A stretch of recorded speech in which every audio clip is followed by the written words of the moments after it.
Oi, aqui Gêner Cristiano do canal História e Ação Humanas em mais uma aula de História do Brasil, Brasil Império. Eu vou continuar aqui analisando o período regencial, esse período de 1831 a 1834, que foi a regência trina permanente.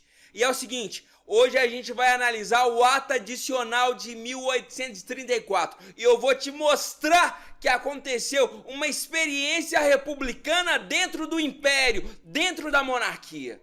Vem com a gente.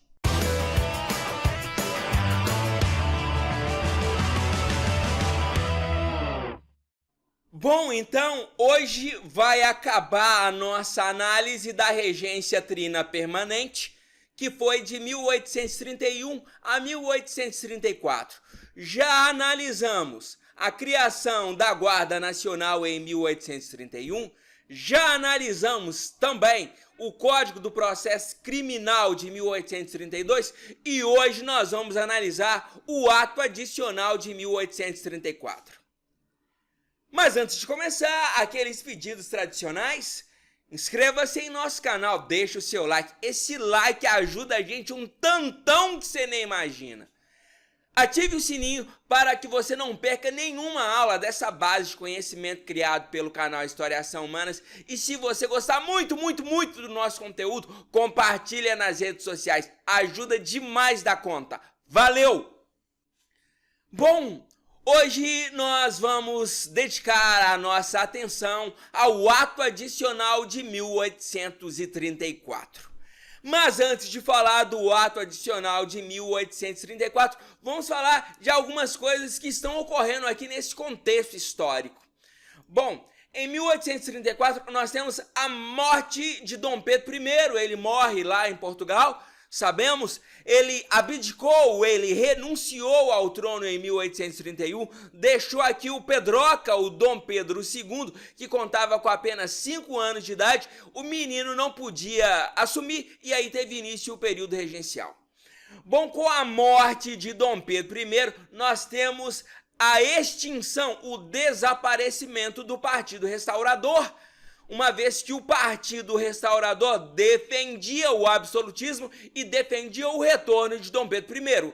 Como Dom Pedro morreu, ele não pode mais voltar, nem do além, não pode mais voltar, então o Partido Restaurador desapareceu. Agora sim, podemos falar do ato adicional de 1834. Presta atenção em cada ponto que eu vou falar. Anota! Primeira coisa, nós temos aqui a extinção do Conselho de Estado. Vamos analisar essa situação. O Conselho de Estado, qual era a função dele? A função dele era auxiliar o poder moderador no exercício do seu poder, no seu funcionamento. Só que é o seguinte, o poder moderador, ele só pode ser exercido pelo imperador. E o imperador agora, ele está aqui com quantos anos? 1834. Ele está aí com entre 8 e 9 anos. Então, como o imperador não pode assumir, então ninguém mais pode exercer o poder moderador. Se ninguém pode exercer o poder moderador, então o Conselho de Estado não tem função, então desaparece com esse Conselho de Estado. Ele desapareceu, ele foi extinto, porque o poder moderador só poderia ser exercido pelo imperador e o imperador não pode assumir porque ele é menor de idade, está aí com uma idade entre 8 e 9 anos. Beleza? Seguindo em frente, nós tivemos a manutenção do poder moderador e do Senado vitalício, essas funções, essas autoridades, esses instrumentos de poder, eles foram mantidos pelo ato adicional e eles estão aguardando o imperador ser maior de idade. Agora vem a parte mais importante. Anota! Nós tivemos a transformação dos conselhos gerais de província em assembleias legislativas. Você sabe o que isso significa?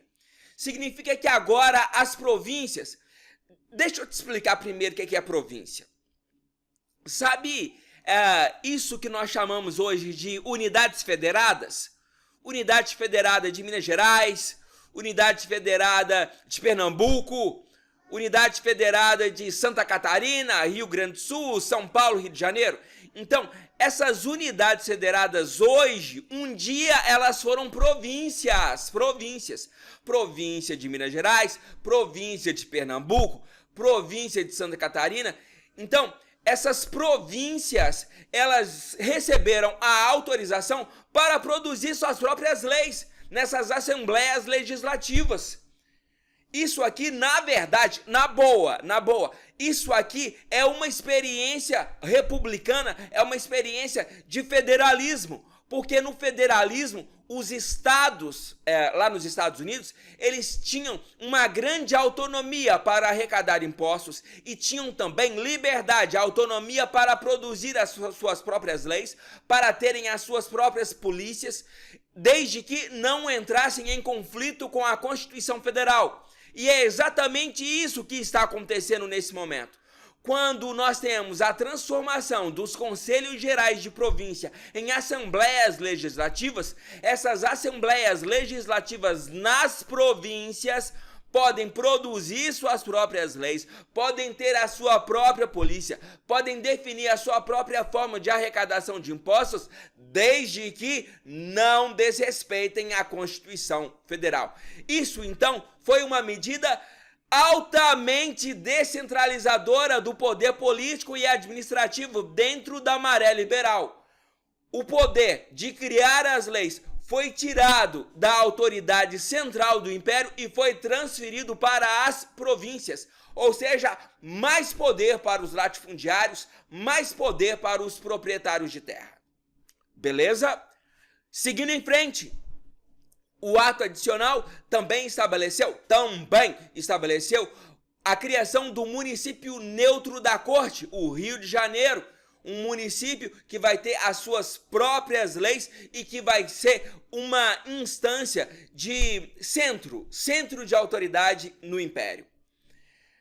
Bom, outra coisa importante aqui, no ato adicional de 1834, tivemos o fim da regência trina e o começo da regência una por sufrágio, voto direto. Então, teremos a votação e apenas um único regente vai comandar o Brasil a partir desse momento. E para finalizar, qual é o significado do ato adicional de 1834? Ora, foi uma reforma constitucional com o objetivo de corrigir os excessos autoritários da Constituição de 1824. Porque o Dom Pedro I abusou do seu excesso de poder, fechou a Assembleia Constituinte e governou de forma extremamente autoritária, inclusive mandando prender os seus opositores políticos. Então, o objetivo do ato adicional de 1834 foi corrigir esses excessos de poder que estavam na autoridade central, transferindo esse poder para o nível local, dessa vez transferindo o poder para os municípios, melhor dizendo, para as províncias, que poderiam produzir as suas próprias leis, desde que não entrassem em conflito com a Constituição de 1824. Nós finalizamos essa aula por aqui e nas nossas próximas aulas, em nossos próximos vídeos, nós vamos começar a analisar as revoltas regenciais. Um forte abraço e até o nosso próximo vídeo.